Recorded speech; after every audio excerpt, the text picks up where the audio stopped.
give it to you. No one is going to hand it to you. You have to sleep. You have to breathe. You have to eat it every single day of your life until you achieve that greatness. We're talking about an obsession to outwork and outperform everybody in the room. Excellence is taking full responsibility for your future. In the game, you gotta see it, my friend. You gotta see it up close. Whatever you're pursuing, whatever you're dreaming, I would encourage you, just go and see it. Go and find it. Go and look at it. Go and touch it. Go and smell it. Go and taste it. Do whatever you gotta do to make sure you see excellence. Don't you settle for anything less. Others are sleeping. You need to be awake. Work on having an excellent driven mindset. Sure, there are going to be some times that you're going to just fall to the left and you may even fall to the right. You may even fall back. Learn from your mistakes. Grow from your mistakes. And become unique. But never quit. Don't stop moving forward. On purpose. It is something that seems to be so far away. It almost seems like it cannot be touched. Average is not who you are. Okay is not who you are. Decent, that is not who you are. Excellent is who you are. Nothing else. Hey! Who'd you talk to? What's going on? It is me, Mike Leopard, King Mike Hill. This is Legit Paranormal, brought to you by LegitPodcast.com. It is April 16th, 2023. So for the math geeks, what do we got? All right. Let's do, shiznizzle. 6 times 1 is 6. I got nothing. I got Ugats on God. Actually, no, I don't. No, yeah, I do. I got Gats. I got nothing. Joining me as always, buddy, Money. There. What's up, buddy? Frothy. Good, Frothy. I just poured it. Good evening, Mike. It's a beautiful spring day here in Rhode Island, and I really enjoyed your entry. Your what is that? I'm making like 2-minute infomercials. Yeah. Yeah, that entry music that you played, and it talked about like knowing your mistakes and overcoming. And it reminds me of how I overcame the mistake of drinking not good quality beers, and I was reborn in the delicious craft of this beer right here, Tilted Barn Brewery, out there in Exeter, Rhode Island, who's experiencing some fires this weekend. I hope they're able to put it out and not with Tilted Barn's fine craft beers. So run out. You can find it. Some of it you can find in like Nikki's liquor store, but most of it you can just find it there. Fantastic brewery right down on Route 2 in Exeter, Rhode Island. This is the other one. It's a double IPA. Oh, it's like, what is it, Mike? It's like 7.9% alcohol by volume. It's smooth. It's delicious. It's unfiltered. And it's where it will make all my dreams come true. So I hope it's a good show. So you're trying to tell me they don't pay you to talk about their beer like that? They don't pay me a dime, Mike. You buy their beer to buy their beer and to drink it on our show. In fact, I had a conversation with the brewmaster and owner of Bravo Brewing, Chris. I won't mention his last name, but Chris and I talked about doing like a collab this spring, summer, just recently, just today. In fact, so hopefully that's. What about the Patriots guy that has the brewery that wants to do the October beer? We would talk. Yeah, I still haven't. They're very busy at the moment, so we talked to initialize it, but we haven't talked about flavor or whatnot. But that was going to be more of a fall thing. So more of a fall thing. Speaking of fall things, Joey Paranormal. What's up, Joe? Not much, guys. Yourselves? How is everything? Where you been? Like, how's life on the ground? I heard you built a bunker, and that's where you've been the whole time. How is that going? Yeah, I had a drill a couple weekends ago, so that's why I wasn't here. Plus, we just got a new puppy, so it's been very, Puppies are very no long, excuse. long, fun couple weeks. So just trying to make sure this little Dotson Beagle we have survives every day. So is it a puppy? His paperwork says he's 5.5 months. The vet thinks he's 7 to 8 months because he has all his adult teeth. So anywhere between probably like 6 and 8 is where he is right now. Yeah. How's he doing with the whole in the house business? We were trying to crate train him, but he's a rescue and he was. They don't crate train him. Yeah, he was just not having it. So we've been leaving him in the living room. Knock on wood, he's been pretty good. Can't complain. So hoping it keeps kind of going in that direction. Buddy, would you like to do the introduction of our guest while I go shut the heater off? Because I'm actually please, Mike, go shut off the heater because it's like April and it's like toasty here in New England. Joining us this evening live from Fayetteville, Tennessee. She's a paranormal investigator. She's helps to make awareness and money, and I don't know if she actually does that, but she brings awareness to this Old Fayetteville Hospital in Fayetteville, Tennessee, which I hope to hear more stories about. And she's also an author, self-published 2 books, I believe. Please welcome to the show. I'm probably wrong, and I'm probably going to fuck up your name. Cyn Shrader Hill. Welcome to the show. Or freeze. Oh, freeze.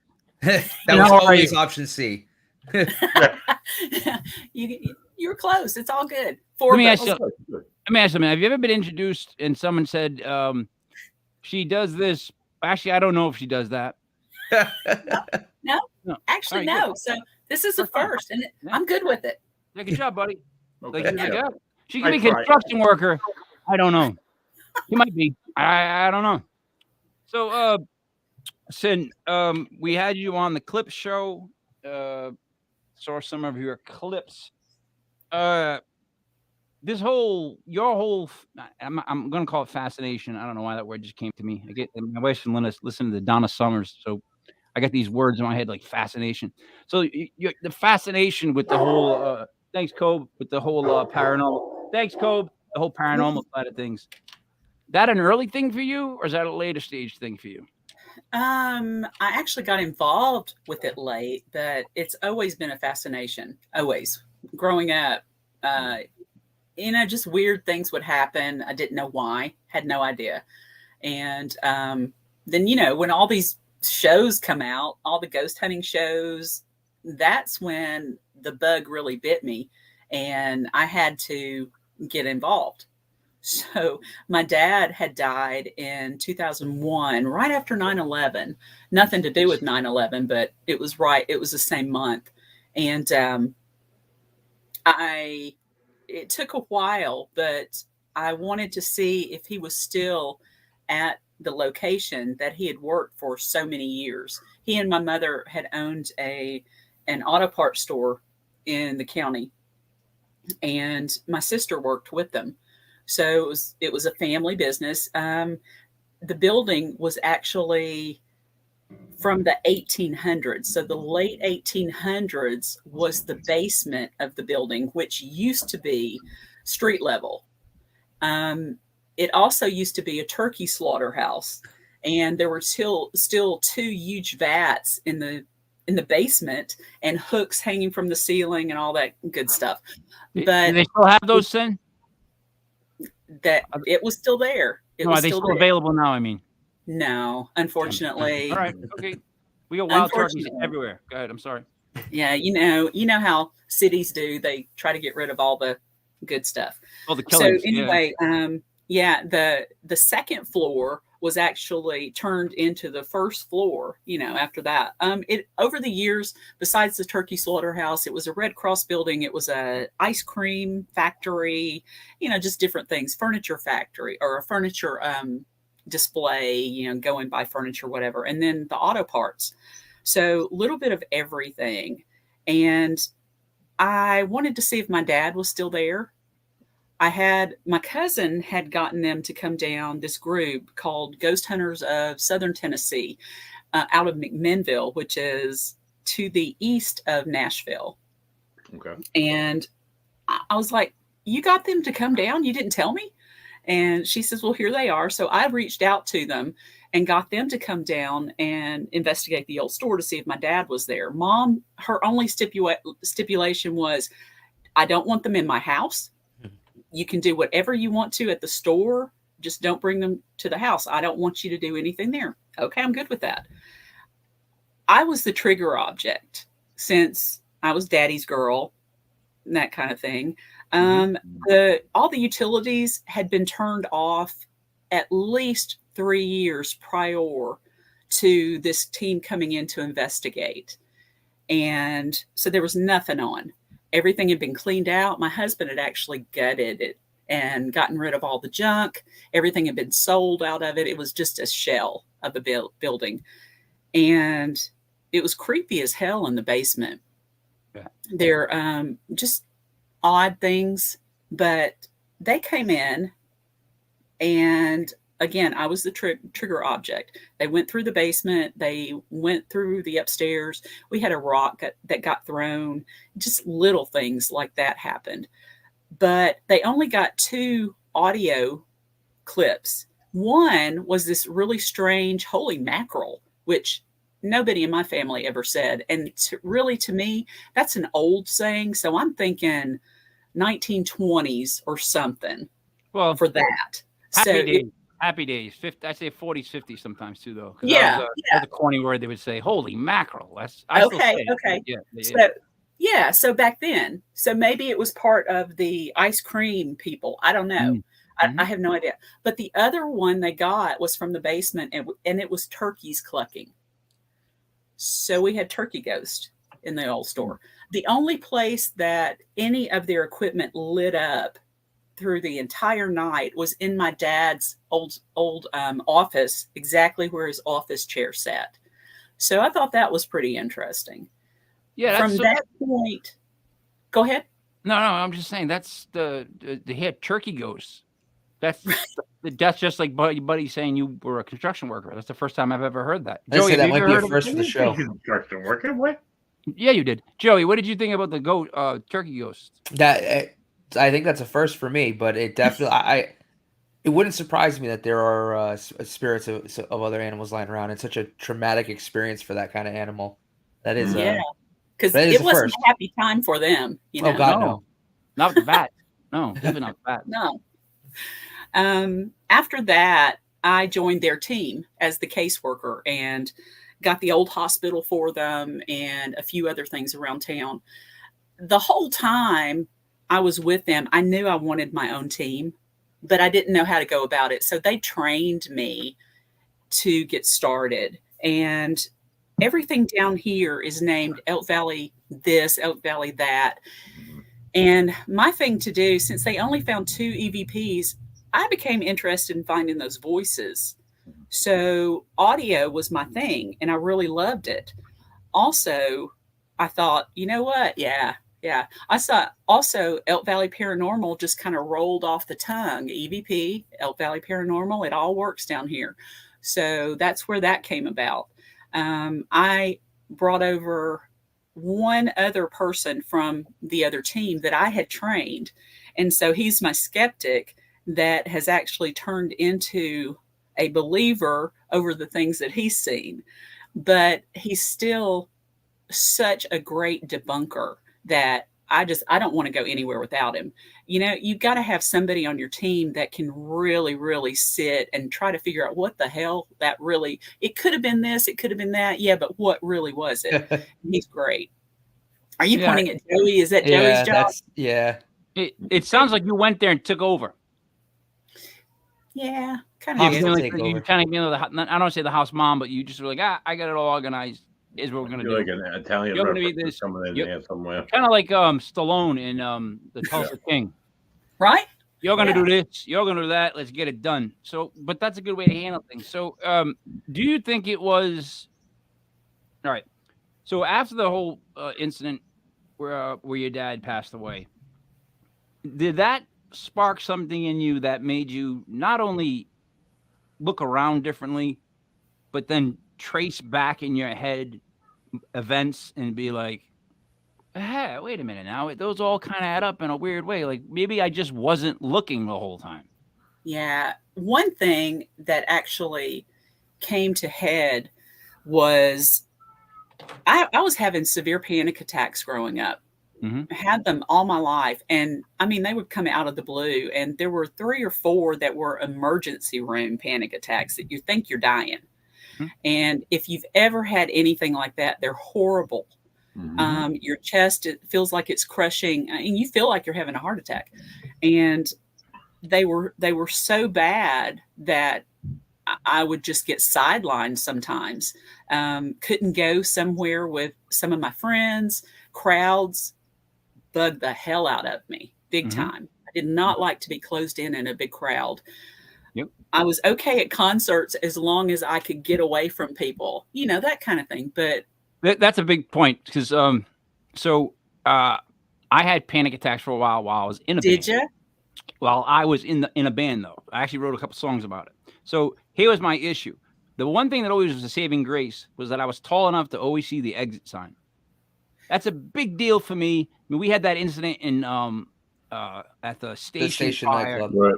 It makes you think, right, about packing in people. So I was never nervous from when I showed up at the show, did the show. But the minute I had to get off stage and I was like physically drained and people started asking questions, I would leave. See, that's my panic attack. My panic attack is I just get up and I got to get out of wherever I'm at. I'll walk home. I'm out. Like I don't get like nervous. I just go, oh boy, here we go. And I'm out. So have you ever just walked out of someplace because of it? Oh yeah. Or, just had to get the hell out of it. Just leave. Yeah, but interesting enough, you saw the exit. I had to know where the exit and the bathrooms were just in case I got sick. Because there are too many people, I got to get away from them. I'll tell you.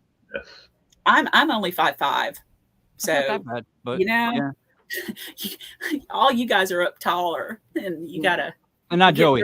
Joey's well, I was gonna say, speaking for short people, if you're at a concert and you're on the floor, there's nothing worse than being shorter than everyone because you get no fresh air. All you're getting is just the sweaty heat off everybody's body, and it's very unpleasant. I went to a foam party in Cancun, and my friend Dave Evans was like about 6'4", 6'5". He might be a little bit taller than you, buddy, to be honest. Yeah. He saved some girl from drowning in suds. She was so short that the suds went over her head. I mean, it was like no joke. She was choking, it was going down her nose. And all I saw was my buddy Dave pick this little girl up. It was a woman, carried her over, placed her down. But like, I'm like, man, she's like 5 feet tall. She could have died in foam. That's a horrible obituary. Horrible obituary. Yeah. Sorry, continue. No, it's fascinating stuff. I figured out I guess it was about maybe 10 years ago that it was because I was a little sensitive and I was taking on people's emotions around me. And if, everybody was excited, it was hyping me up way too much. Because I was already hyped up myself, and adding their energy on top of it, I couldn't take it. So that was causing panic attacks. And when I finally figured out what was happening to me, that's what it was. I could get away from people, and I could also, this is kind of silly, but actually breathe in a crowd and be able to stay for a while. So now I'm able to go out on stage. I can talk about anything to anybody. I used to not be able to before I was 30 to do anything like that. My voice would crack. Everything was bad, but I can talk to anybody about anything now, and it's not a problem. Isn't that a great feeling too? A lot of it comes from just accepting all that and figuring out why it's happening. It's also, so, Joe, did you ever have stage fright? Have you ever been in front of a crowd? Because I don't know if you have as a public speaker. I surprisingly get nervous, but when I'm up there, I'm such a good just bullshitter that I just let it rip. Buddy can attest to it because we did a bunch of library talks. One of them was at the Warwick Public Library that had I mean, they were completely full. There was nobody else they could fit in there. And I'm usually pretty good at just kind of letting stuff fly. I'm nervous, but I can hold it down pretty well. I'll also throw out them a pretty damn good interview as well because of that. Because I acknowledge that I'm nervous and that there's nerves and it's in a that all right, enough about Joey. Jeez. And I just kind of let it go. What are we doing now, buddy? Do you get stage fright? Honestly, when we first started doing these library talks, my first one, I remember I had the shakes a little bit. I stuttered a little bit, but as I got more into it, as we did more and more and more, I wouldn't even worry about what was on the cards. I would just get up there and talk, and it flowed so naturally. And then we had the presentation that we had was pretty. I mean, not well rehearsed, but I mean, I had done it for a few years, so it was pretty on point. I speak for Cyn. You guys are amazing. You're amazing people. Congratulations on the public speaking. That's a joke. I've never had a problem with public speaking. I just never did. Part of it's because I think you got to get over the fear of failing or flopping or bombing or all that stuff. So what I went through early on with a band, I remember there was one guy flipping me off the whole show. And the thing was, I was amazed by the end of the show that this guy could keep his hand up for 40 minutes. 40 minutes. I'm like, he doesn't take a break. Like, he must be in great shape. So he lifted up the whole time? Flipped me off the whole time. Yeah, we had a lot of brawls. It was weird. It was I mean, you understand, we were at a time when slam dancing was fun. Right? Yeah. There was a time. There was a time. Yep. Buddy knows you jump in the pit. If you knock someone down, rule was you pick them up. That was a rule. Yeah, right. You abided by. Then they started throwing punches and kicks and spinning stuff, and I was like, none of that. Because we did one show, and I saw one kid do a spinning back fist. The girl clocked her right out. I'm like, stop kicking and punching. Let's just bring it back to the norm. But so all right, Joe, go ahead. I'm gonna give you a question. Yeah, actually, can you speak a little bit about some of the books that you've written? Sure. The third one was actually supposed to be my first one. It's called They're Speaking, Are You Listening? My Most Compelling EVPs. I just couldn't figure out how to get the concept across because I wanted people to be able to hear them as I was writing about them. So that one took a little while. I came out with 2 more before it. That third one, you can actually go through each chapter and then go on to elkvalleyparanormal.com. Down to the evidence section, there's a drop-down menu that has Old Hospital and then They're Speaking evidence. Click on the They're Speaking evidence and you can hear all of the EVPs. There's over 100 in that book. Some of them, Class A, some of them you're going to have to listen to. Some of them you might never actually hear exactly, because we talked about EVPs before when I was on. Sometimes if you get something in your head, it's hard to get it out, right? So always listen. And I tell everybody, and I know you guys know this, that your listeners, and they probably know too from listening to you guys, always have headphones or earbuds in as you're listening to EVPs. Always, right here. Hold on, right here. Always put them in. I've done it for years. Yes. Mike Markowitz, thank you so much for showing me that. That's an awesome.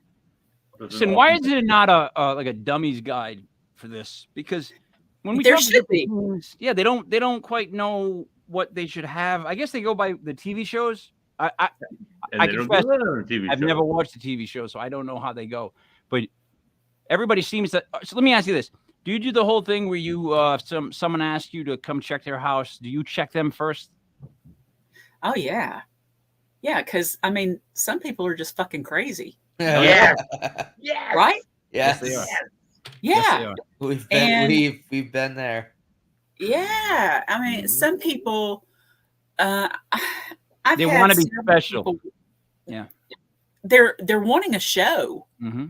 Right. They want a show in their house. They watch Zach. They want Zach to come to their house and do his. Oh, did you hear that? Did you hear that? Just about to do that. Oh, Yeah. I wasn't a fan of Zach. I was more Slater, AC Slater. Did anyone get that? Anyone?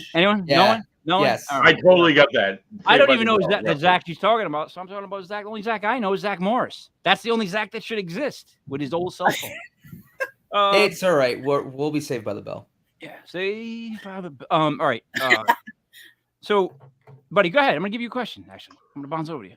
All right, so you're a sensitive, right? At very least, that's what I could ping you as. Not ping you, but I mean that's like what I would if I was to put you in a box. Yeah. That'd be your Why box. are we putting Cyn in a box? I don't know, I'm just I gotta put her in a box, Mike. Anyway. As an investigator, you've mentioned feeling terrified, or like that you've had to leave. What spawned that feeling? Was that a slow building thing throughout the course of a night on an investigation? Or were you sitting comfortably 1 minute and bam, it hit you? How did it happen? What were the circumstances around it? Okay. I've only been scared on an investigation 3 times. And honestly, I have never been around all of the investigating I've done. I've never been around anything demonic. So that's in a completely different box to me. Right. I can't talk about it because I know nothing about it except what other people talk about it. I know heaviness in the air, and when you get headaches and whatever, if something jumps you. But the times I've been afraid, it was twice at the old hospital here in town, and then once actually on vacation. And we had stayed in Helen, Georgia, at a cabin out in the woods. But the feeling I get, I never saw anything, I never heard anything, but something just automatically came up on me, smothered me, was right there. And it's like the most incredible silent scream right here. Right. And you can feel the vibration. It is so strong. You can't hear a damn thing. And even if you're recording, there's nothing there. It's just, you're stifled. I don't like that feeling. I don't like feeling. You heard a vibration? Yeah. I mean, you can feel it. It's just so powerful because whatever this thing was at the old hospital, it has come up on me twice and tried to chase me out. And I mean, it was one time it was just right here in this ear. It was just right here. And I was, all right. I was going back to get some more equipment. So I had to calm my ass down because we were doing a public tour. I had to go get some more equipment. I had to calm my ass down, get the equipment, come back through because I had gone by myself. Right. And, it was okay once I came back through, and it knew that I wasn't going to let it intimidate me. Sean and I, my co-founder, were on the second floor one night by ourselves, and we had gone lights out to see if we could see a shadow figure that had been back and forth. And we sat at the nurse's station, and that same feeling came over both of us at the same time. And that night we just had to get out. Yeah. The vacation, the cabin, I woke up one night, had to go to the bathroom, didn't want to wake my husband and the master. So I went all the way to the other side of the cabin. When I passed the stairwell going down into the billiards room, they had an entertainment room downstairs. But something rushed up out of that basement and was right there. And that was the freakiest thing that's ever happened. That was worse than the old hospital. I had to calm myself down to walk to the bathroom, got inside and went, shit, damn it. Now I've locked myself in here, and now I'm going to open the door and see whatever this freaking thing is. When I opened the door, of course, it wasn't there. Right. It was back in the stairwell. If we were to read back what you just said, your words were, I went in the bathroom and shit. I just want to make sure you knew you said that, so that if you hear that clip come up at some point, did it really? Heads up. Did it really? Your exact words were, Joe, am I right? It was something, to that you effect. said, yeah. I went into the bathroom and shit. But if No, I read it, yeah. Well, what I meant was, I went into the bathroom, closed the door, and thought, shit, damn it! Now I've got to open the door, and I'm going to see this thing. That's what I meant. But no, I didn't shit when I was in there. No. It's better to say I thought, oh shit, than to say I went into the bathroom and shit. I'm thinking that's what I do when I'm really nervous. I'm thinking maybe we get something in common. I don't know. So wait, the cabin thing. So if I'm gonna be a skeptic, was it dead air in the basement? Like, is that basement used a lot? Like, close overnight, the dead air come rushing up and hit you. Like, that's all I could come up with. Dead air. No. This thing just, it was all sorts of dread. Yeah. Dread hit me. Yeah. And, on vacation, you're happy. Everything's going great. You're enjoying yourself. You don't get hit with dread or anything like that. So no kids with you? You didn't take kids with you? No, I have no kids. And then that's a good vacation. That's the definition of a good vacation. Because you're like, it's a good vacation. And in my head, I'm thinking vacations. Holy Christ. Ugh, oh my God. It's like ridiculous. But yeah, that sounds fun. A cabin with no kids would be fantastic, actually. Well, I'll yeah, take it was the just demon. me and my husband. But the next day I went and got some sage and cleared out the space. All right. So then that means you believe in all of the protocol, like sage for this type of thing, this type of thing, right? Depends.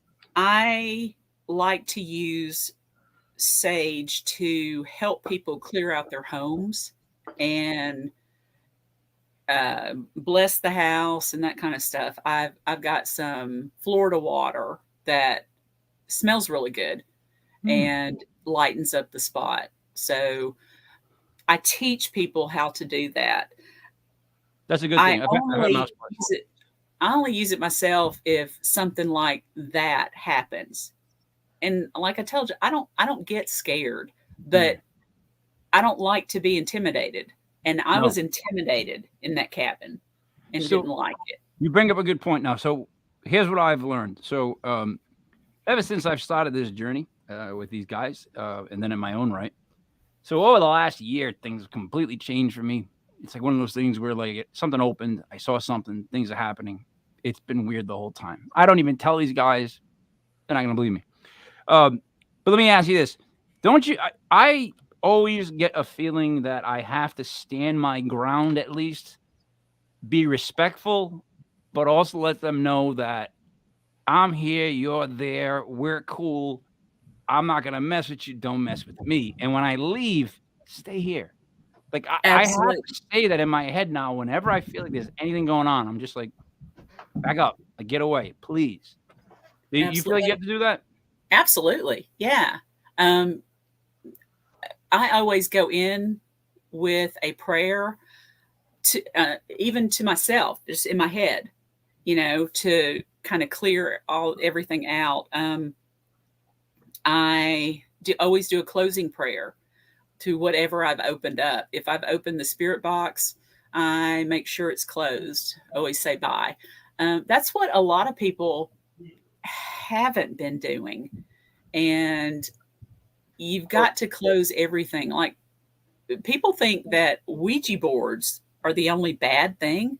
Well, really, a recorder can be a bad thing if you don't close it. You've got to, as you're asking questions, when you're done, you need to say, thank you, we're leaving now, goodbye, to close the session. That way, if there is something around, it could still pop through. I don't want things still popping through. No. When I'm done, I'm done. No, yeah. You want them to keep their distance. Yeah. Have you guys ever scared off a ghost and told the ghost to go away? Jesus Christ. I don't mean to laugh. Was that a tripping ghost? Joey, have you ever had a ghost terrify you, like, or you had to stand your ground?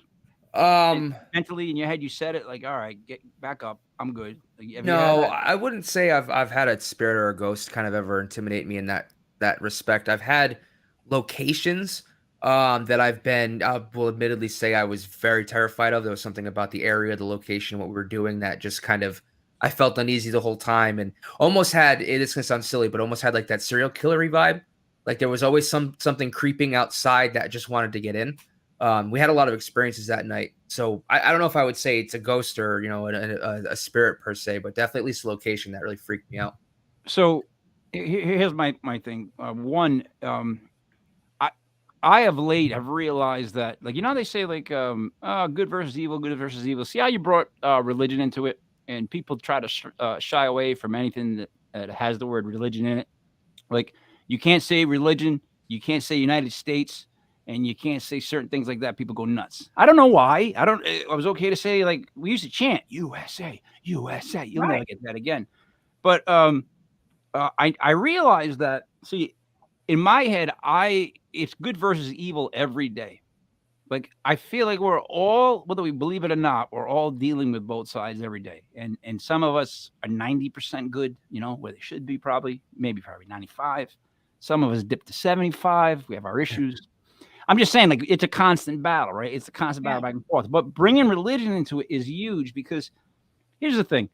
I feel like that if everybody got on the same page and they didn't wear a jersey, like they didn't say, this is mine, like, I don't believe in yours.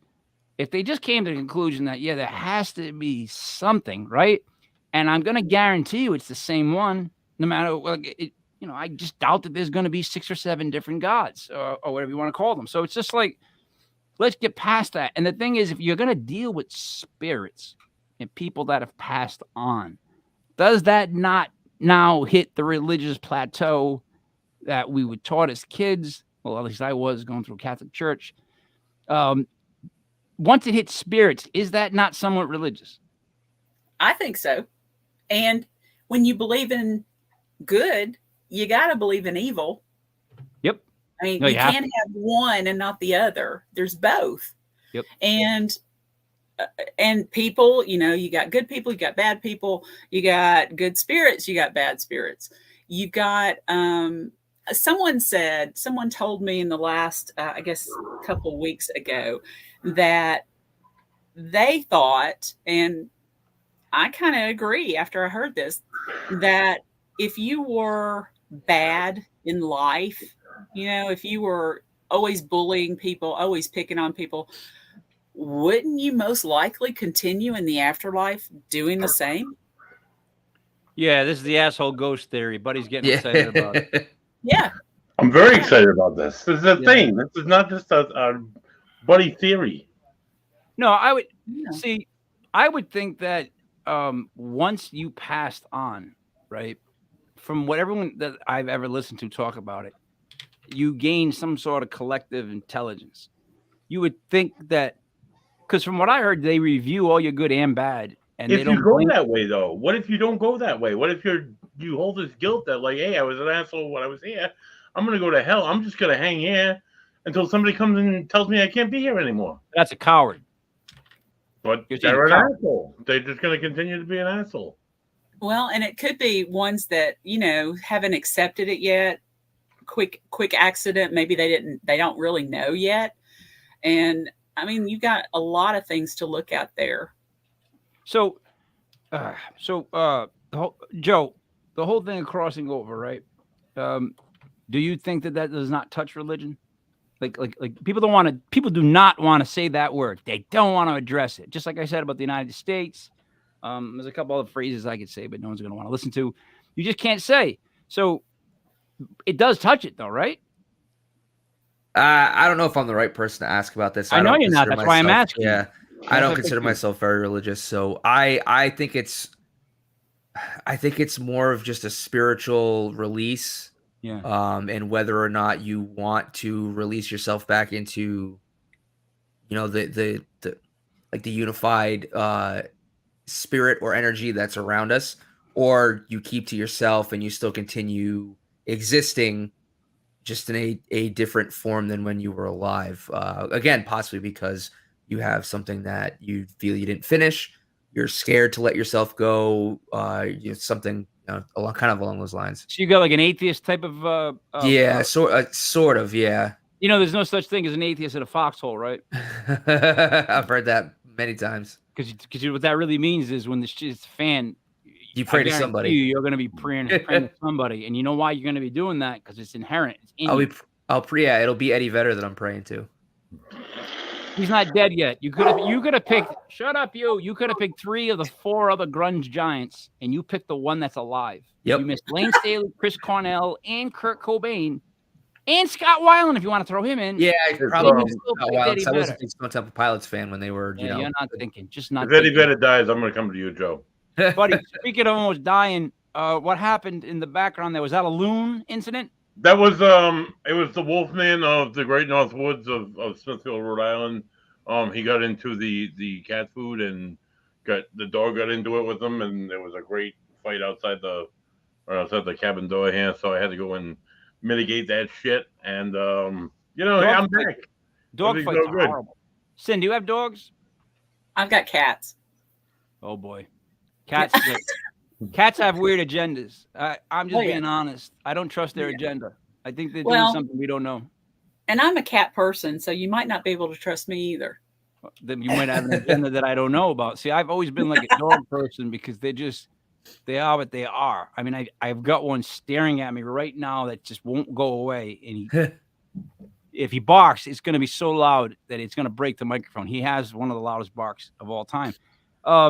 Joe just got a puppy, which is kind of like having a baby.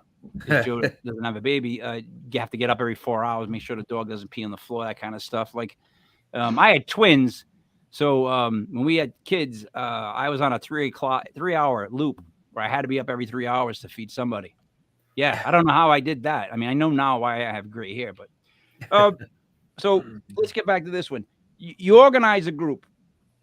What type of people do you surround yourself with? Well, I knew I wanted to be in charge. We can tell that so far, Cyn. We're with you on that. Right, guys? You guys agreed that she would definitely, she does. She's in charge. Yeah. And I wanted to work with audio. And I wanted to teach other people how to do audio as well. I had to have my skeptic, Sean. He's also really good with electronics and that kind of thing. I had, I've got a mountain man who is phenomenal as far as earth science and, giving back to the land, and big. He could live out there. He got to be big, right?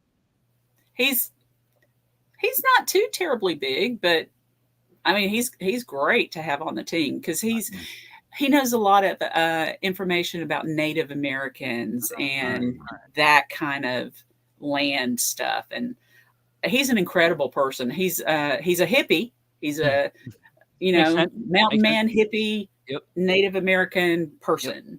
He's not Native American, but he's great. I was thinking like sometimes like, a mountain of a man. I think like the Baroni guy or, like Burt Reynolds. I like Burt Reynolds. No, I don't have any brawny people on the team. So that's good though. You guys are probably quick. So you get your guy to go in the woods, and then you get your skeptic, right? Yep.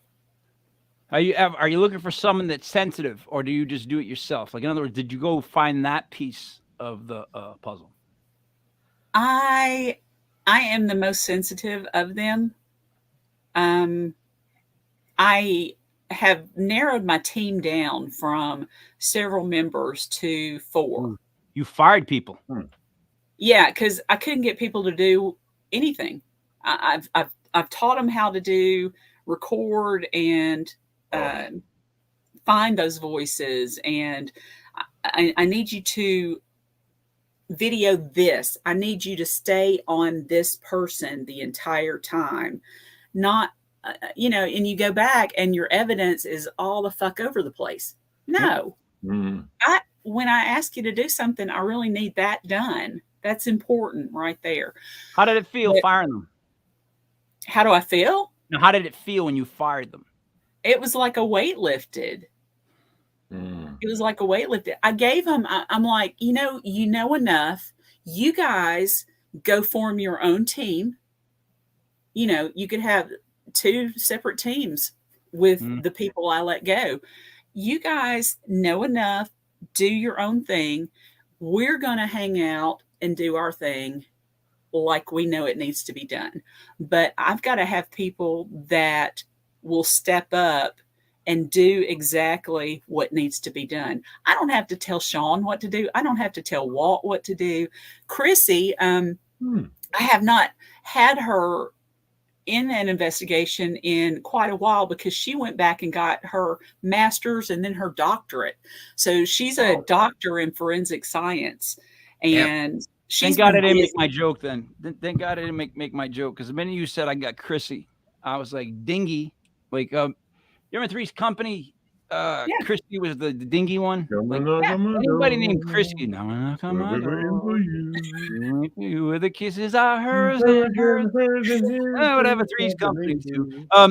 Chrissy was the dummy. I'm sorry, so I got off track with that. So and this Chrissy would beat your ass. Let me just so, tell you, she would kick your ass in her her platform black spiked boots and enjoy doing it. You think so? You think Chrissy can throw a drop kick 6 feet high? Let me ask you this. Can Chrissy get away from a triangle chokehold? I don't know, but I wouldn't want to test her because she's also a witch. Oh boy, yeah, I know. Yeah, I wouldn't test her. No, I'm not. So Joey might. Kind of info. So our 4 people, and I was also my camera guy. I just couldn't get him. He's a sweet guy, but I just couldn't get him to do what I wanted him to do. I was training my nephew because he was taping football games and basketball games for the high school and doing a fantastic job. He wanted to be involved in EVP since he was like 13 or 14. And I said, no, you've got to be 18 years old. I want you to wait until you're 18 and then I'll train you to be my videographer. And I had just started training him. We went on an investigation. He did a great job. And I lost him. He had an accident. He was only 19 and a half and he's gone. He was my mini me. Oh, so, sorry. That's awful. Sorry to hear that. He was my baby. He did everything with me. He was my murder mystery date. He was my dance date. He was my Olive Garden date. He was my guy. He was my nephew. He did he was like my kid, but my sister had him for me. So, but he was actually a miracle baby. She had 5 miscarriages and then he stuck. And he stuck a year after my dad died. So he was like the one that came in to fill that void. He was the only grandson. So when mom lost dad, she was lost. And then here comes Wyatt, and she could fill that void and, have things to do.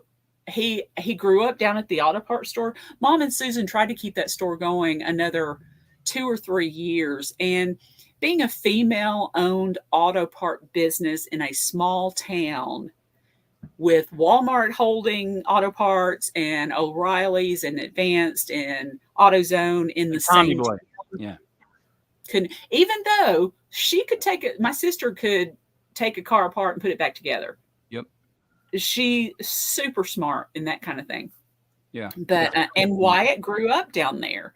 So anyway, fast forward to training him, lost him. I was writing my 4th book.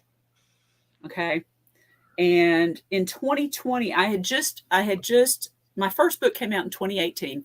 The second 2 came out the next year. And then in 2020, I started writing my 4th book. And this 4th book was different from all of the other ones. All the other ones were scary stories, ghost stories, eerie things that have happened to me and my team. And then this 4th one kind of got thrown in my lap God did it, is all I can say. God put this on me to write this book. And it is about our loved ones coming back and leaving signs, checking in on us, deathbed visits.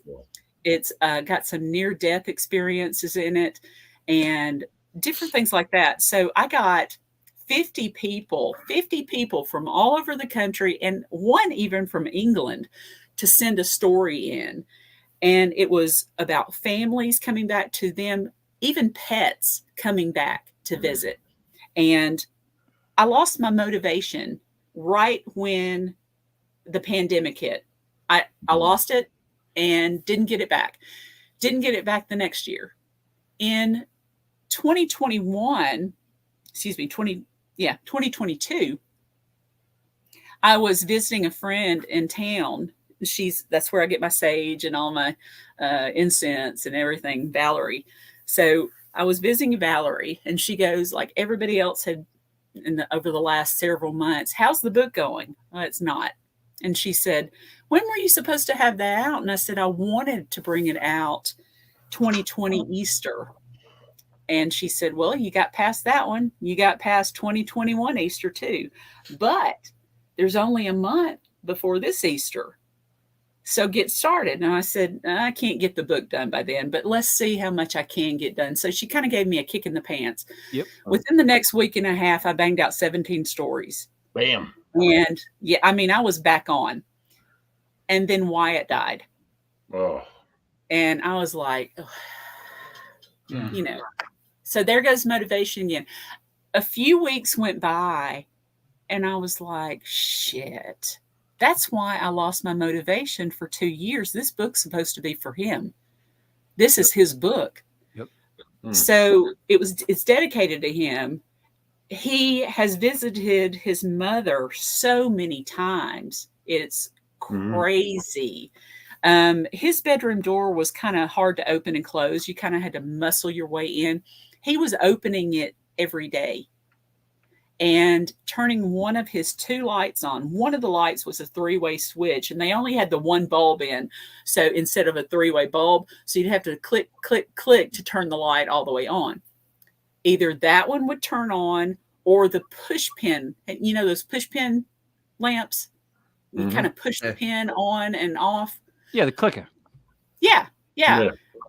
So that was the only other light in the room. He would turn one of those on and have the door open. Did it happen more right after he passed, and then it sort of faded? Sort of faded, yeah. It was like every day, and then it came down to once a week, and then now he opens it. It seems like when she's trying to make a decision on something related to him, like she was trying to pick out a tombstone, and she had called the guy and said, okay, I want an angel, and I want his name on the back. I want the plaque on the front with his picture. And she was going back and forth about the name on the back, just his whole name instead of on the front too. She called him back and she said, no, put Wyatt's, his little phrase that he came up with. And it's something like, when you find the fire inside you, never let it go out. So she put that, she called him back and she said, I want that on the back. And she came back through and Wyatt's door was open and the light was on. Yeah. So it's kind of like, yeah, Mama, that was the right one. Cool.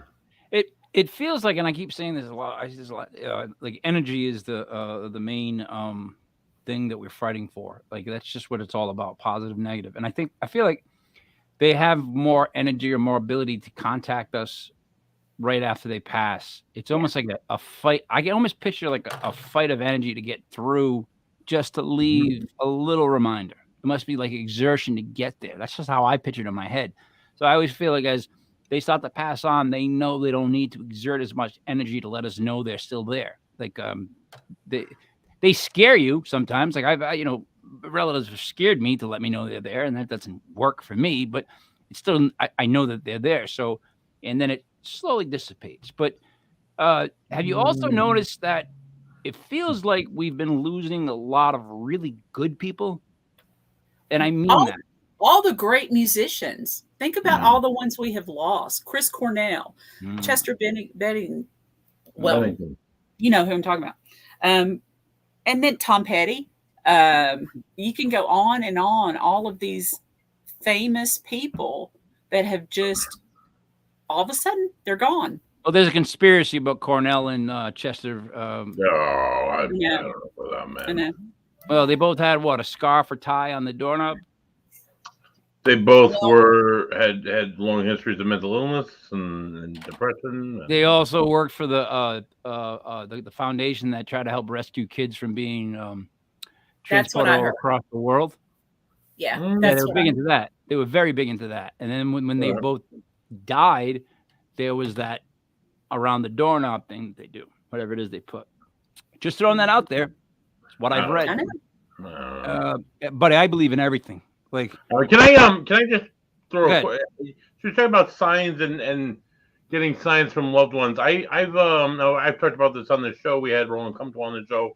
We talked about in great detail the signs that I've received in the last 4 years since my wife has passed. Today, all right. Now this is she in her last message through this medium that he wrote on this purple paper, this message, she said she would find new ways to communicate with us. And it's happened 4 times total for this one girl in particular. And 3 times since she made this like we got this from this medium last July. So this girl, Erin, she was my wife's best friend. And 4 times she's had this happen on her phone. She has an Apple phone. I don't have an Apple. I have so I don't know if this is a normal thing with an Apple. Shocker! But from time to time, it will pop up a picture from this person's picture history on Facebook or on whatever, on our phone and whatnot. And it's happened like 4 times, and all 4 times it's been my wife. The only time it's ever come up, it's been Heather. And today, she sent me a message today, and this was her phone. This is a screenshot of her phone today when she turned it on, and that's me and that's my wife.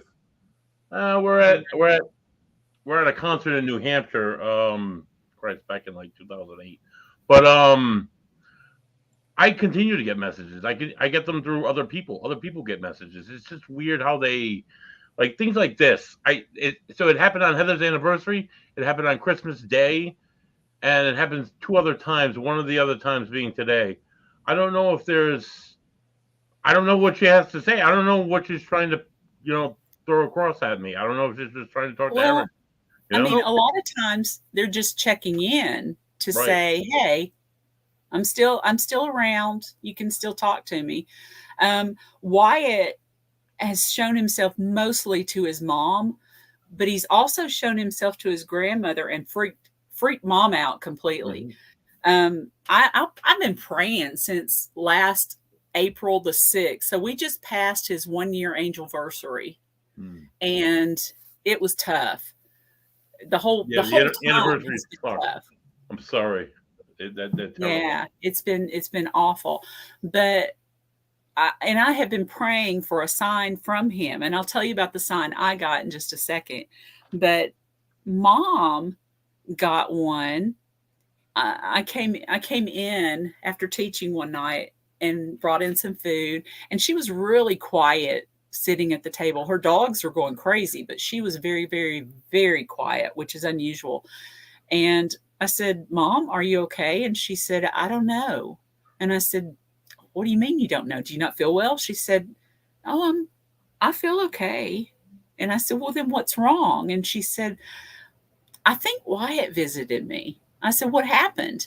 And she said, "Well, I don't know what happened." I said, "Well, just tell me what happened. Just tell me." And she said, "I was reading my Kindle and then it went black." So I thought, okay, I'm not supposed to be reading. I'll just play a game on my phone. So she started playing solitaire or hearts or something.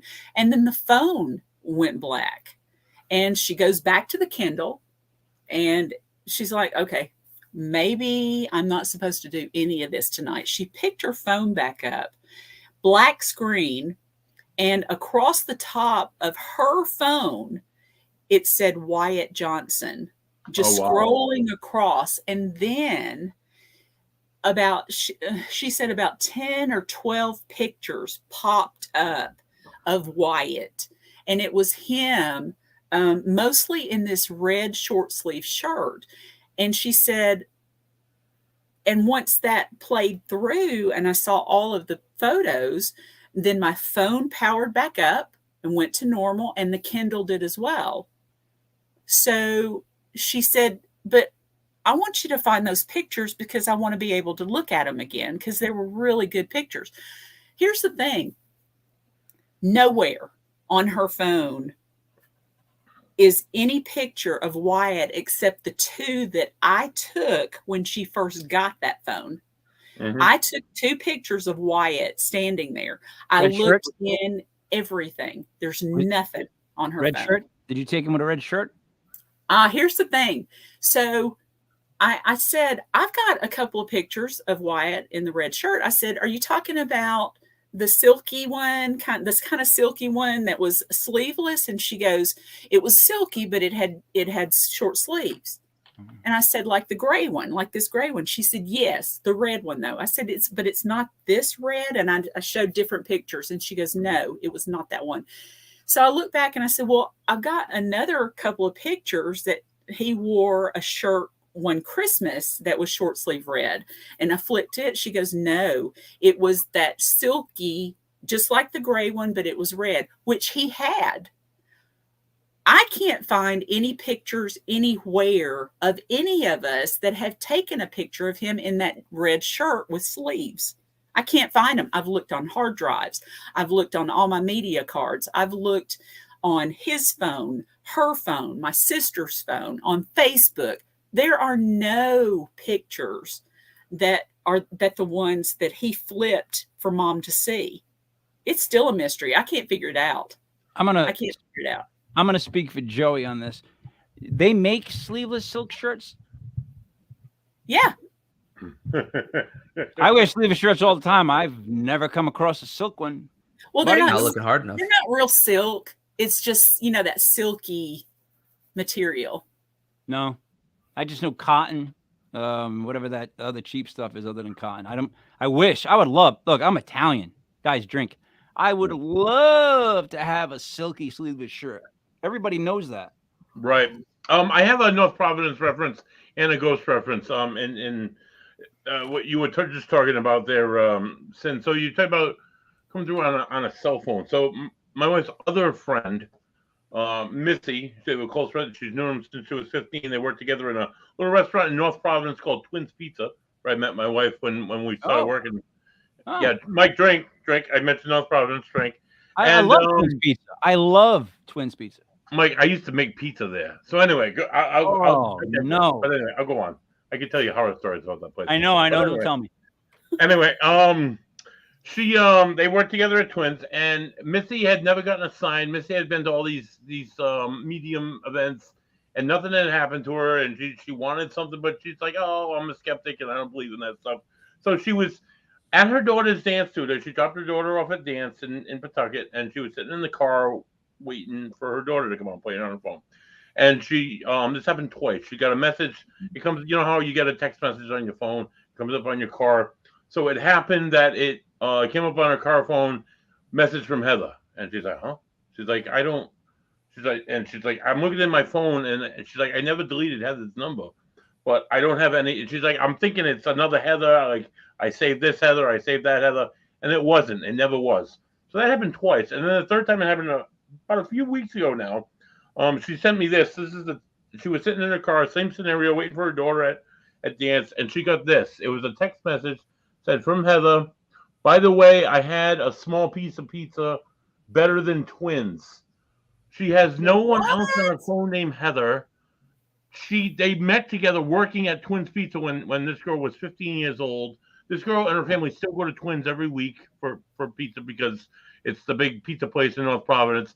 And she got this random text message from a girl named Heather that she doesn't know, other than Heather, my wife, that's in her phone, that she had pizza and it's better than Twins. Is it coincidence? No, I don't think so. I think she's finding new ways to communicate with us, and she's doing it through cell phones. She's doing it through cell phone photographs. She's doing it through all sorts of shit. So it's absolutely amazing. As I don't mean to come off insensitive, but I would have wished that Heather would have told us where this pizza is. Right, exactly. Yeah. If there's better What's pizza better than twins, right? I mean, come on now. The Shraders, like, I don't know what else she could have said. No, right. Maybe Pawtucket House. They're really good, but I don't know. That's just my opinion. Pizza King. All right. Here's another one. So, all right. Cyn, do you have trouble? Do you find trouble working with other paranormal groups? No. Do you feel like so? All right. So, wait a minute. Let's just frame this for a second, buddy. Let's vogue this in a box like you want. Yeah, this is a big box. We're gonna put her in a box. In the Northeast, there's nothing but shady people that live in shady cities. I just want you to know that. That's the truth. You think And in there's the no Northeast, shady people down here?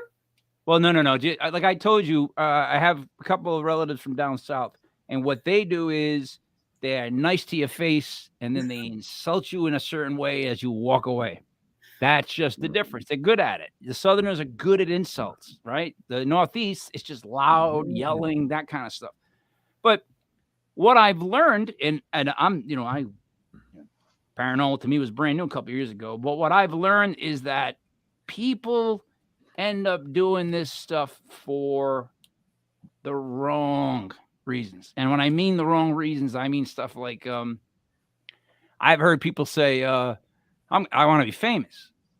And I'm always like, then you should learn to play guitar, acting classes. Like, I don't know where you're going to go being famous in this. Like, it's because the one thing we've learned, it's about one-on-one connections. The best part about the paranormal is when you experience something and you can share it with someone else.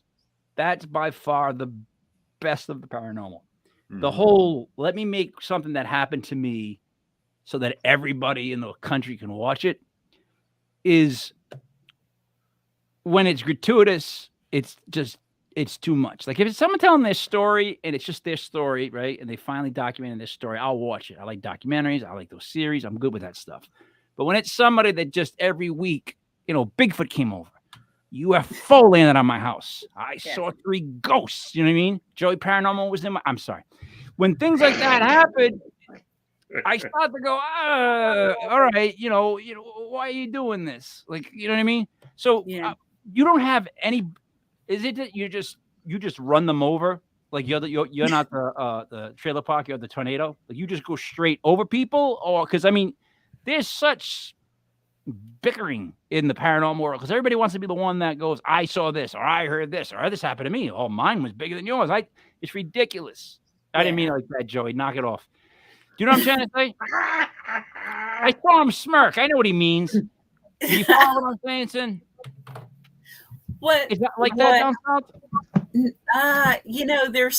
There's always some teams that want to be known for whatever reason, but I found that working with another team, and I've worked with 3 that I can think off the top of my head. And I'm pretty sure I've worked with more than that, but go in and do a co-investigation because they found this person that needed help, but they didn't have the right people or the right, whatever skill set, or, come in and see if you can't figure this out for us, or teamwork, whatever. Let's just work together. No, because we're all still learning. And the more you can speak to other teams and learn how their system, how do you do this? What do you do here? What happens when you see this? I'm learning all the time from everybody. Just talking to you guys tonight, I'm learning things. So, I mean, I like that. I would rather be like that. You have to constantly keep learning, right? Like absolutely. The goal should not to be like I want to be like Barbie. You know what I mean? I want to be like Ken. Like I want to be Barbie and Ken. I want to be, you know what I mean? I want to be those people. Fuck Barbie and fuck Ken. You know what I'm trying to say? Well, and you know what? Both of them. we're not going to learn everything. We're not. There is too much unknown in this field. And when someone says they know what the fuck is going on, run. They don't know what the fuck is going on. There it is. You're right. You're right. And what I've learned too, guys, is that, so never mind the fact, again, no offense to Mattel for making toys. I actually didn't mind the Barbie dolls as a kid. Like, I didn't play with them. You played with them. I always hated Ken, though. I always hated Ken. He wouldn't sit in the car right. He didn't do anything he was supposed to do. Yeah, play it front, man. Possessive and pushy and all this kind of shit. Fuck Ken. Let's get back to this. So, when you were at your youngest, which would probably be before you were born, but I mean, youngest that you remember, what's the first memory of something that happened that you went, well, all right, I'll just let that go? The first thing that happened to me that was really weird was a deja vu moment. And it was when I was 6 years old. Wow. I was sitting in front of a bulletin board, and some people will go, deja vu, that's not paranormal. Well, it's weird. If it's not paranormal, it's at least weird. But I was sitting in front of the bulletin board drawing. We were in our art, part of the day or whatever. And it was the seal of the United States was on the bulletin board. I was drawing the seal. I was drawing the eagle and the talons. When I got to the talons, I realized I'd done it before, but I hadn't. So, what is that? Is that from the universal brain that we were kind of talking about earlier? All right. As Buddy tries to get rid of a stain. I gotta say, as you're saying, what is that? Buddy's sitting there playing. What is that going? I'm like, I'm sorry. And no offense, it looked like the kind of stain that was, dare I say, crusty. Like he wasn't like just wiping. Did you notice he was trying to get it off like this? I was oh my God! Come on! I didn't say anything about it. I just said you're doing this. I'm gonna get a beer. I am of a firm belief, right? That, and again, I'm of a lot of beliefs that nobody listens to, but that's okay. I feel like that sometimes sound itself just gets stuck or goes on forever, just like energy. In other words, I'm of the opinion of vibrations and everything's working like this. And I feel like, I don't want to say multiverse, but I feel like there's every now and then a crossover of the vibrations. And I feel like some apparitions, some lines that just someone said to somebody over and over, say it in one place, they get caught. Yeah. I don't know how to explain that, but that's the feeling that I always get when I get those things like that, as if they're not in a loop, but it's almost like, I kind of like touch the water on that. Like that's from that's not, you know what I mean? It's out there. Yeah. Does that make sense? Yeah, absolutely. Have you, at the old hospital, we've got a residual haunting that it's some nurse that wears this god awful floral perfume.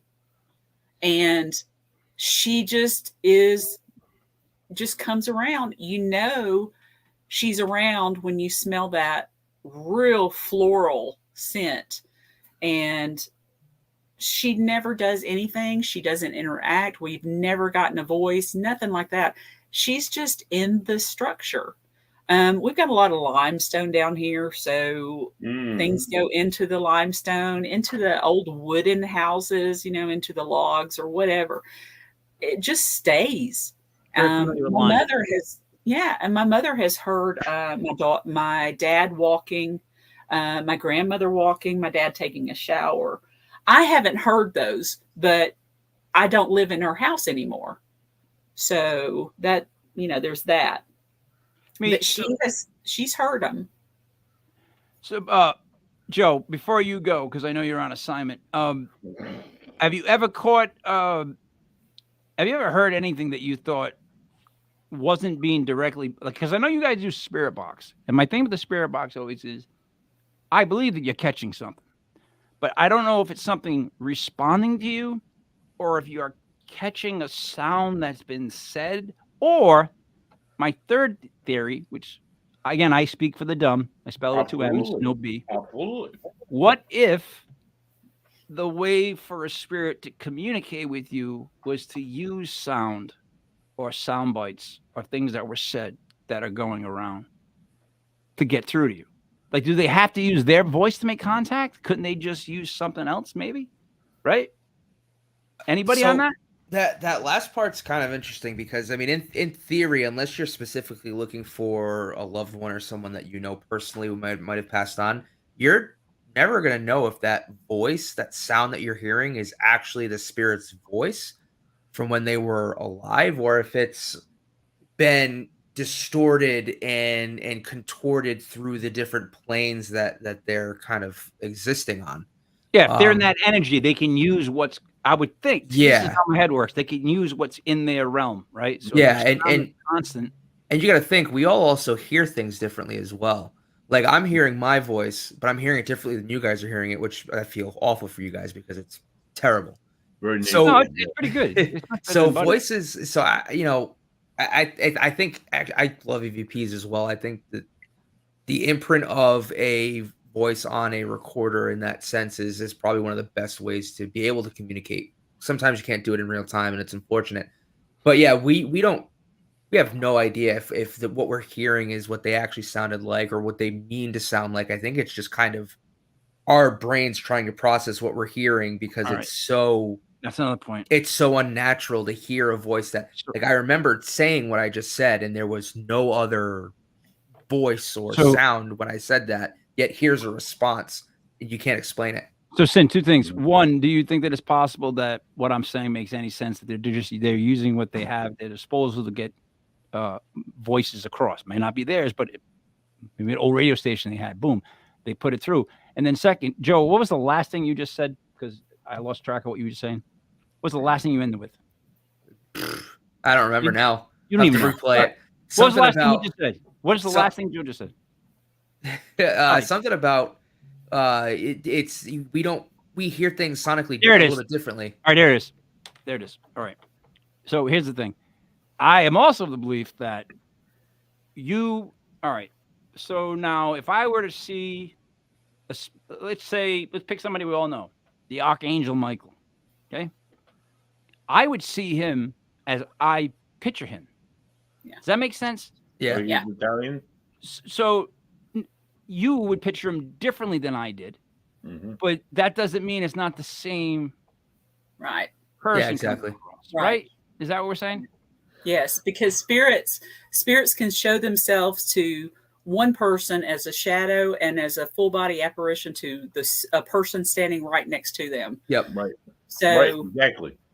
Yeah, they can show themselves, and they can also go into, if you've got 3 recorders, if you're there, 3 people of you all recording at the same time, they can pick the recorder they want to be heard on. Yep. Exactly. Yeah, that's the weird I've caught them on both. I've caught them on 1. I've caught them on 2 out of 3. I hear you. It's funny how they stand out. 2 recorders side by side. One, it's clear as day, and the other one is not at all. Exactly. That doesn't get enough rub or run. What I mean by that is that's the one part where I think that, like, Ocean State Paranormal, your group, should promote more. When you get 3 recorders, right, all in the same area, and 2 pick up the same sound that 1 doesn't. Or 1 picks up because when it's 1 that picks up a sound that the other 2 don't, I go. Or it's like, wait, I go, something wrong with that recorder. That's my head. The camera, all 3 investigators hear with their ears. That's beyond that. Day. I'm just saying, at the base, 3 recorders. To me, if you get 2 out of 3, something was said, right? You can't say 2 malfunction exactly the same. Because the thing is, I always bring this back. When we started making music, we had to use the 8-track, those long tape things, right? Whenever you put a new one on, you always heard weird noises at the beginning of that tape because it's made to imprint sound. So that's why whenever I ask somebody if they heard something on a recording, I always say to people, like, whereabouts was it? And if they ever say to me it was at the very beginning of the tape when I played it, I'm always like, because I've had some weird stuff come off tapes that were just like imprinted. Like, and again, I'm not saying, I don't know if they're imprinted by who, what, or whatever. They could have just leaned up against the can of the can for the real, and it just comes out. But I can't tell you how many times we would put in a new one, and we'd all sit there because it was like, what's it gonna say? Because it would be like, you're like, what the was that now? But so 2 out of 3 is a big deal. That's a big deal, and people don't see that as a big deal. And the thing is, because again, I'm going to bring this all the way back to this because it makes everybody uncomfortable. But Cyn, when it touches anything religious, they just now, it's like curling. They just let the stone go and they back away from it and let it just drift to the circle, and they act like, hey, but it's like they don't address that part. Like if you guys are picking up 2 voices on 3 recorders, right? Mm-hmm. It's a spirit. Would we agree? It's got to be something like that, right? It's got to be something that's passed on. Something. Yeah, it's got to be something like that. Where did it go? So where was it going? Where are we going? You know what? I don't know how that became a bad word to even like bring up on conversations, but I enjoy saying it now more than I did when I was younger because it just upsets people, and I can't figure out why. Like my thing is this: being an atheist, Joe. Here's my problem with being an atheist, right? I can't see how walking over to say Buddy is the biggest God guy in the world, man. Buddy's like, he's got Jesus on his chest, Mary on his arm, all that stuff, right? No, what is the satisfaction of going up to someone like that and saying, hey, you with the ray of hope? There's no God. Well, and they go, I would never say that personally. I think everyone needs to believe in something, so I would never shout anyone down. Everyone's entitled to believe their own thing, and all right, so my beliefs in science and grounded facts are no more crazier than someone saying I believe in someone who created everything, because we can't prove any of it. But you're really, an we can't. But we take scientists' words for fact. But you're an exception, because when people say that, they act like you are stupid. Their response is always that you're the dumb one. Like they'll be like, nah, of course there's not. What are you crazy? And then they bring, you know what it is? Here's the thing. Cyn, I'm sorry, but buddy, just you're good. Buddy, go like this. So the thing is this: he missed it completely. They'll bring up stuff like, "Well, you think Noah's Ark was real? Do you think da was real?" And I'm always just like, I don't know. Does it matter? Does it matter? Does it matter? I don't know. What's that got to do with everything else? Well, I mean, come on. It's like you. We're at this point where we pick apart stuff so much. And I mean, no offense, especially the Northeast, Catholic Church gave us, allegedly, a lot of reasons to not like them throughout the 80s and 90s. They just did. It was like SeaWorld. Ship one over here, ship one over there. It was just bad. So my thing is this. I wonder if people could, because like I know a witch who believes in all witch stuff, but still believes in the whole God thing. And I'm like, well, how can that be? Because in the Bible, doesn't it say you can't do this? Or doesn't it say you can't be a witch? Like you can't do that? But then people are like, oh, that's not true. Because it says here that, you know, you're supposed to go and spread the word. And that's part of spreading the word by like relating and getting into it with people. That's where I get confused. So I just feel like we're all part of the same like shit sandwich. Right. Nobody wants to realize that they are, because again, we're all nuanced. If you say you're a good guy, then I don't believe you. You have to have a little bad in you at times. It just does not make sense to me. You're nuanced. I don't even think the Pope, the one that had the Pope mobile, I don't think he was probably 99% good. He had one time he had to have a bad comment about something, right? He didn't like breakfast or lunch and was like, this is junk. Like he's had to have one moment in his life. He's a person, right? Whatever. Joe, what do you got for a last question before you go? I know you got that surgery. I think you know, I don't really have another question to ask. We've touched on a lot of stuff, and yes, we have. Just want to say thank you, Cyn, for coming on. And I've said this a million times, and I'll say it a million times again. It's always so great to speak with people who aren't just from Rhode Island or New England. It's great to be able to branch out and talk to people from all over the country and all over the world. So thank you for coming on. I appreciate you. Guys, everybody on 3 say bye, Joe. Ready? 1, yeah. 2, 3. Bye, Joe. Bye, Joe. So he makes a good point. And again, I come back to the shady Northeast. it's just, man, it's just a different type of people. It really, really is. They're possessive about their locations. This is what freaks me out. I didn't know this until I met him. I'm not saying he does it. I'm saying he knows of it. Certain people be like, no, that's our location. That's it. We're locked down on that. We don't want anybody coming to, and it's like, so you don't want like a second opinion? You're saying that you just want to be the only one to go there, listen to stuff, and be the reporter of it, and now everybody's supposed to believe you when you didn't let anybody else go there? I don't get that. I mean, I don't think it should be like let everybody come through. Yeah, but you should be able to be like, oh, let's go here. I'll go here. Bring you guys on there. Let's do this. The Northeast is a lot tougher. Wouldn't you rather, after you go to an investigation and get what you think is some good evidence, wouldn't you like for another team to come in and get something that validates you? Absolutely. I would. And you're able to share in the same experiences.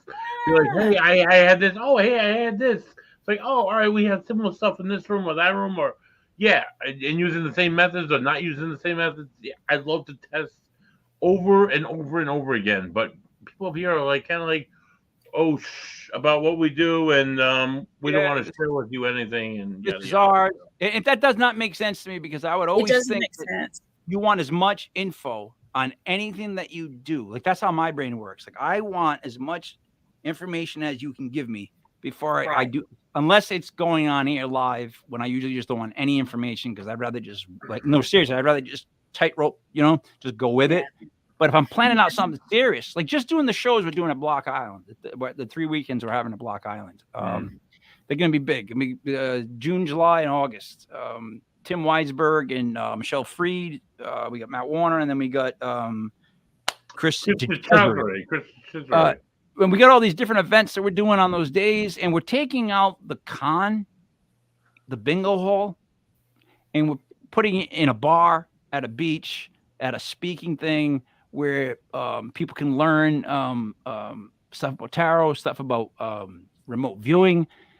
In other words, people go to these things because they have a story they want to tell you. That's why they go. They're not going to hear really the story again. I mean, they've heard especially in our area, we've got like 1 or 2 locations that are very popular. So you hear a lot about it over and over and over again. It's kind of the same stories. To me, it's always like when you hear that story you've never heard before, you just get that. That's what I want to hear. Like, I want to hear that one house in Burville that had movies made about it. That we've had aren't even remotely true.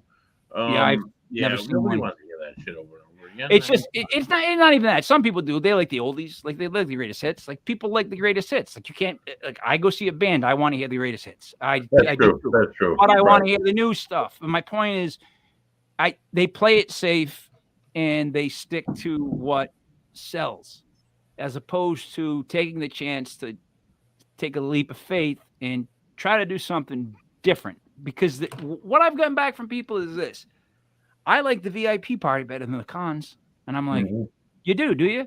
They're like, oh yeah, the VIP party, you get to meet the person, you get a drink with them, you have to actually have a conversation. I got to tell them my story. And I'm like, well, how's the con itself? And they're like, I was walking around a bingo hall and I think I bought like a necklace. So it's like, I'm trying to figure out how to get people more connected with this, make it more of a personal thing than opposed to, I don't know, because when you go to a group speaking, especially if it's a medium, and then they don't call on you, like you're the little old lady that went there because she wanted to hear from like her husband, and he doesn't call on her. This old woman walks to her car thinking, oh, he didn't want to talk to me. Like, do you know what I mean by that? I mean, what's your take on that? Me? On Paracons and like how they handled and the changes that they could have to just make it more like, I don't know.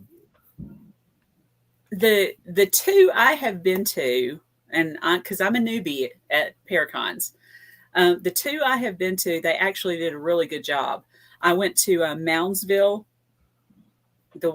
in West Virginia, and their Paracon was really good. They had speakers up on stage. To the side were all the vendors that you can walk around, and people were stopping to chat with you and they wanted their stories heard. And well, what do you think about that? I think it was my dad. What do you think? Well, I don't know. I wasn't there, but if you think it was your dad, if your dad acted like that and you grew up hearing that, maybe it was, but only maybe, because I can't tell you for sure. Yeah, they need to trust their gut. You have to trust your gut with what you heard, because if you hear what you hear, like, I mean, if you heard it, you don't need validation from someone else who doesn't know the person that you heard the person you know. Does that make any sense? And second, absolutely. Flowery perfume just makes me think of an old lady playing bingo, because when you said floral perfume, I immediately thought like an older woman. She got a gigantic purse. There's a Kleenex box in her back window of her car. I don't know why. I don't. This particular one is a nurse. So I'm thinking 70s, 60s, maybe exactly. 1960s, 1970s. And it was like that big. cloying, that really cloying Avon perfume. And it was just, you smell it and you're like, holy cow, yeah, she's here. She just walked right past us. I try to picture guys coming home from work in the 50s, right? And for some reason in my head, everything's in black and white. And they got that suitcase, that briefcase, whatever. I don't know what they do. I don't know what everyone did in the 50s, but they all had briefcases. They come home and that first whiff they get is like getting hit with a rose garden in the face. Yes. Why? How is that a feeling? The French used that way back because it covered up the smell. Like, no, I'm being serious. You go back. Overwhelming smell. They didn't bathe. It was time they didn't bathe. They used perfume, and the perfume of choice was always had that floral smell, because it's like the opposite of a skunk in that it still stinks, but it's a pretty smell that stinks. You know what I mean? Like, it's too much. Yeah. It's just we had a client years ago, case number 13 for Ocean State Paranormal. 13. And 13, and myself and another investigator were in this bedroom on the second floor apartment of a trideca, and all we kept smelling was this woman's strong perfume, like right in our face and then gone, and then right in our face and then gone. It happened 27 times in 14 minutes. What? 20. It was like here and then gone, and then it was his face. It was gone. My face gone. It went back and forth between us in 14 times in 27 minutes, and there was one bottle of perfume on the bureau of this woman's apartment, her bedroom bureau, and it was like a musky smell. It had nothing to do with like this sweet overpower. It like hit me like right here, and it like exploded my sinuses. So we went downstairs. We finished the investigation that night. The other two investigators which was one of them was Joe, who recently left us. They kept hearing a woman singing like humming like she was cleaning or something. So there was when we finished the investigation, we went back to the guy's shed. He had a man cave. We went in the man cave and we're like, so they heard like a woman singing up there, and I kept smelling. Me and Chad kept smelling this like really strong, sweet smelling perfume. Like right, I got it like in my nose. Buddy, where did it bother you again? The perfume? Like right here, right? My eyes are on fire. What did she sound like? All right. I know you're anyway. So the guy who owned the place and bought the place in 1992, he had a woman that lived up there on the second floor. She had lived there for 40 years, and when she died in the mid 90s, and he went and cleaned out the apartment, there were like rings of urine like around the toilet, and it smelled like urine and this woman's perfume. She got it was called Candy, and it was from Avon. So she got Avon delivered.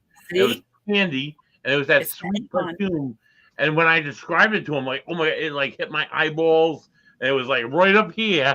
He's like, Candy, Avon. I'm like, oh my God, it had to be that, because it was just so sweet smelling, and it was like right in my face and then gone, and then right in my face and gone. Now smell, Smell to me is spookier almost than voice.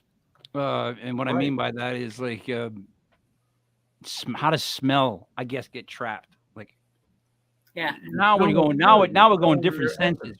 You know what I'm just saying? Like that opens up. How is that residual? Yeah. Right. How does that smell, Hank? You know what I mean? Because I can see things getting trapped in stone and wood and that, but how does a smell get trapped? So let me just give you a quick one. So I've been having like crazy bizarre things that have been happening, and it's almost like as if like the paranormal world is trying to bust my chops to get back at me. Right. I went to staying at a hotel. It's 3:30 in the morning. The wife's asleep. I will admit the drinking. I wasn't too drunk, but I did drink. I smoked a little bit. It was no big deal. It was only crack. Of course not. Of course it wasn't.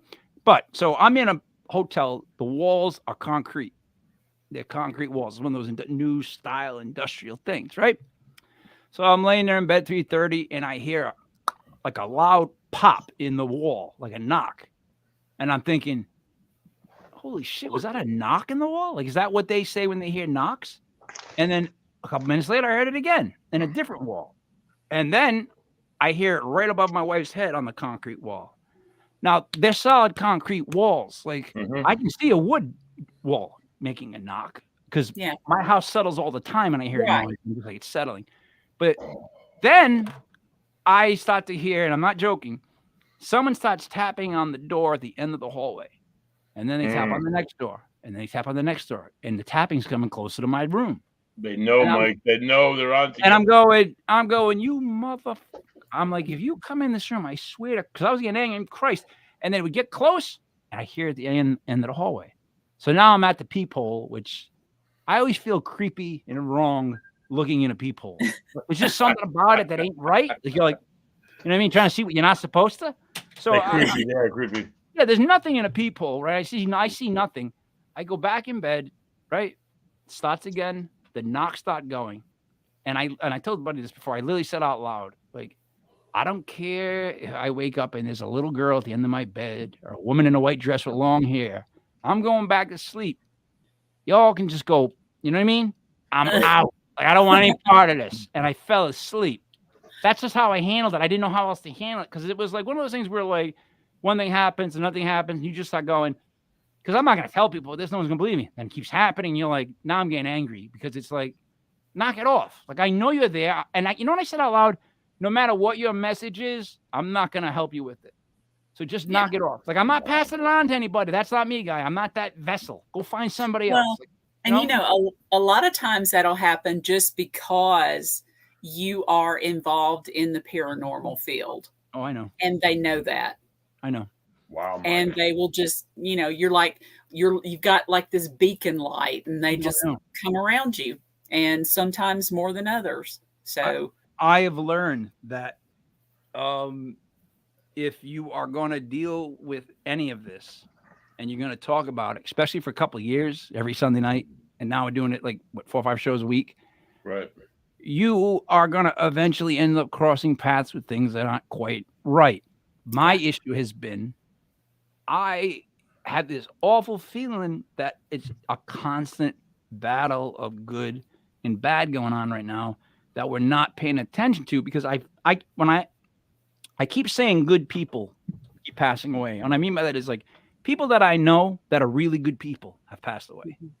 The assholes that we know, they're going to be alive to 200. That's right. It's just like, why are we losing these? Like, it just seems that they're all dropping like flies. It's like they're taking pieces off. Why did we lose Wyatt? Why did we lose Wyatt? Amen. Good kid. And that's the thing. And so, and I'll leave you with this. My thing about children's voices is based simply on this. I always think that the conversation. How can you end with this? I have to say this. I've always felt like they may not be children because, again, this is what my theory is. Especially like if it's a house that burned down. Oh, when you hear voices? Yes. You mean, yeah. Kids' voices. Like in a place where, like, say, like the kid burned in that house. My theory has always been that where really good is killed, well, wouldn't that mean that's where really evil is born? Because isn't that the flip? In my head, that's like the perfect time for evil to come in is when good goes out. There are a lot of times, I know at Hell's Bar Dam, there is a room called Mary's room. And have you also noticed that the little girls are either named Mary or Sarah? Yeah, right. Right. Yeah. So, yeah. But this particular Mary's room was just freaking creepy. They had set up a doll, dolls around this table. Oh, fucking dolls. What's that creepy party?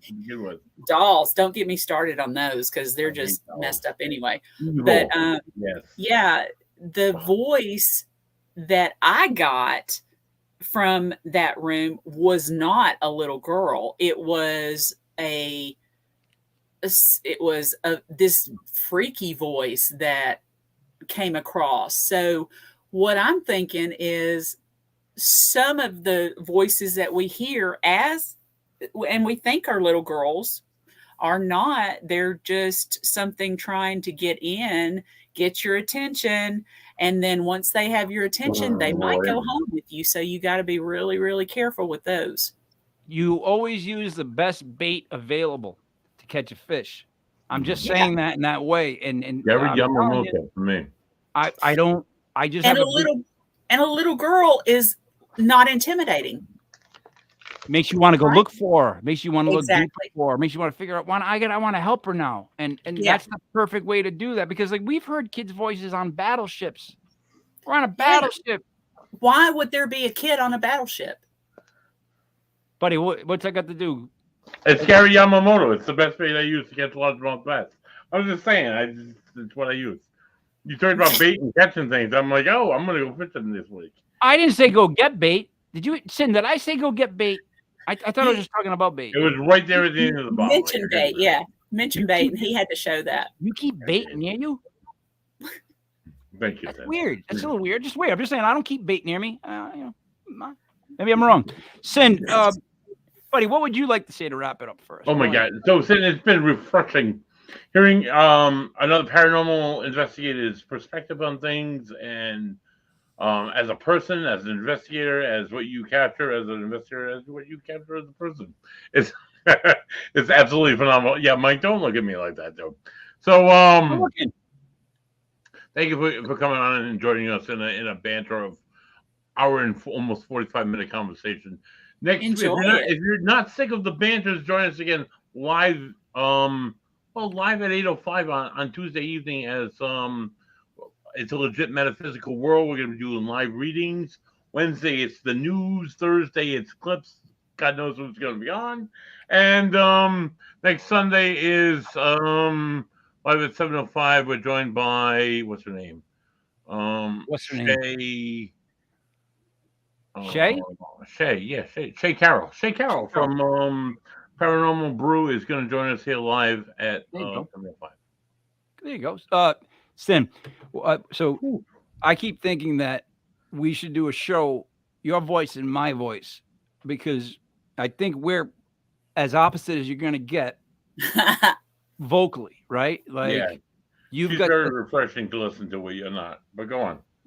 Oh, wait a minute. Hold on a second. So what I'm saying is, Cyn, you have the twang in your voice, and I have that I can't pronounce an R in my voice. Yeah. Do you know what I mean? Yeah. You know what I'm trying to say? Like a car. Like, I'm not as bad as Boston. We're not Boston. We're not. Right. Providence is not Boston. Oh, no, board guy, get the car. Scott. Hey, Scott. Go get the car. I want some lobster. Lobster. And then down south, the funniest one was I heard this southern guy, he was a friend of my father-in-law, say,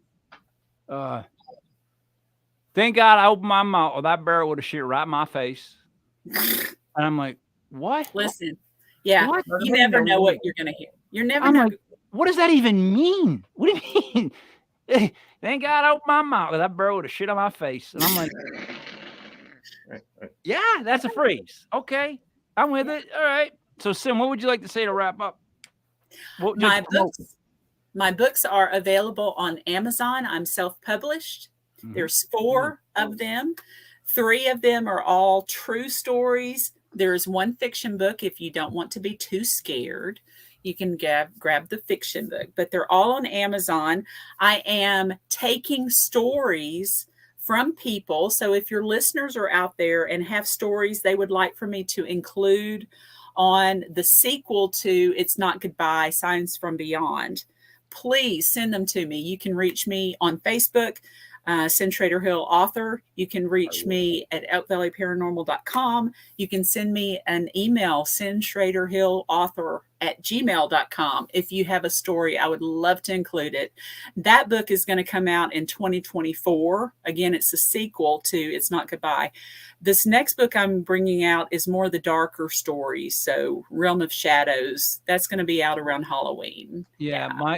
What I would be able to add to that was my mom passed 2021, the day after Christmas. And her theory was that she was going to haunt us. Like, I'm going to haunt the shit out of you guys so you know that I'm here. And she did. Like, I've had a couple things happen. Oh, God. She did. On my birthday, what she did on my birthday was enough to make me lose it. Because, like Buddy said, at the end of the day, so I had all these events happen that I could not explain. I kept trying to write them off. And at one point, I'm like, Mom, knock it off. It's not working. But I had that thing happen. I'm talking to my wife. It's like 7:30 at night. I get a text on my phone, and you just read the byline. I mean, you see what it says. And it said, Felicia, we've been trying to reach you, which is my mom's name. So it was like, what the fuck? Like, that's the last thing after all this whole day, me trying to write her off, the Blue Jays, what happened to me at Target, like all the different stuff, right? That's what I get on my phone at the end of the night. Like, Felicia, we've been trying to contact you. And I'm like, geez, Mom, like, wow, like that's too much. He's up. I would love to include that in that book if you would like for me to. There's a couple of things that happened. Yeah. I would love to have it. I actually have a book on Amazon, Between Hell and Heaven. It's a story I came up with when I was, a lot of things happened to me in the shower. I have those lucid type things where you, that's where I wrote a lot of songs. I came up with a lot of like riffs, stuff like that. Just while I'm showering, things just go flying through your head. If you're creative at all, there's that moment where if you can free yourself and not occupy yourself with problems, there's like this thing going on that if you pay attention to it, it's almost like sometimes I feel like I can connect with it and I can pick up kind of the stories. And my story is actually about the Archangel Michael, technically. So nice. I've had some weird. I'll write them to you. I would love to let you hear some of the stuff that I've done. I'm one of those people that didn't believe in anything. And now that I'm at a point where I'm like, I just want to know what I cannot believe in now. Like, give me something I can't believe in. You know what I mean? Give me something good that I can go, that's not true. Because that's just all I want right now. Because now it's like, I don't know what to do. But I know I talk fast. That's because we're from the north. But I want to thank you for being on the show. Thank you. I really do think, though, we do work well vocally. If we took Buddy out, straightened it up a little bit, I think we'd have something. I'm just saying. I think the two voices go well. I'm there. Let's consider. I'm there. We have open nights that we do shows. You let me know if you want to do a show. I would love to. Because that'd be awesome. We definitely need a southern accent would be great. We need y'all. You need to mix it up. Like again, he's right though, and he says this because I have a hard time going back watching our shows because I can't listen to myself speak. Like, I have the same problem. Like, I don't want to hear you talk anymore. I know you do. I don't listen to any of the shows. I usually just stop. I can listen to her for hours though. I love the southern. What I do is I hit mute, Buddy, and I watch you rub your face and then scratch crust off your chest. Yeah. That's what I like. That stain, that's going to be there for a little while, I think. Yeah. Yeah. I had to do it like a double wash or something. I don't know. Is that fluff? I don't know. No. Forget it. I don't know. Honestly, God, it looks like peanut butter. Forget about it. Forget it. Maybe. Forget it. Cyn, invite me back anytime. I love you guys. Absolutely. We definitely will. Love you. Thank you so much. Let me do my wrap up really quick. I'm going to do it for Joey. He's not here. So, for Joey Paranormal, for Cyn Shrader Hill, for Buddy Money, there it is me, Mike Leopard King, Mike L. This was Legit Paranormal, brought to you by legitpodcast.com. Check out our site. Go to Block Island Ghost Tour. Said it right that time again. Check out Cyn on Amazon. She's got 4 books, not 2, Buddy. There was 4 books in 3. It was 3 times scared, 4 books written. Keeping my notes. See you guys on Tuesday for Legit. It's a legit metaphysical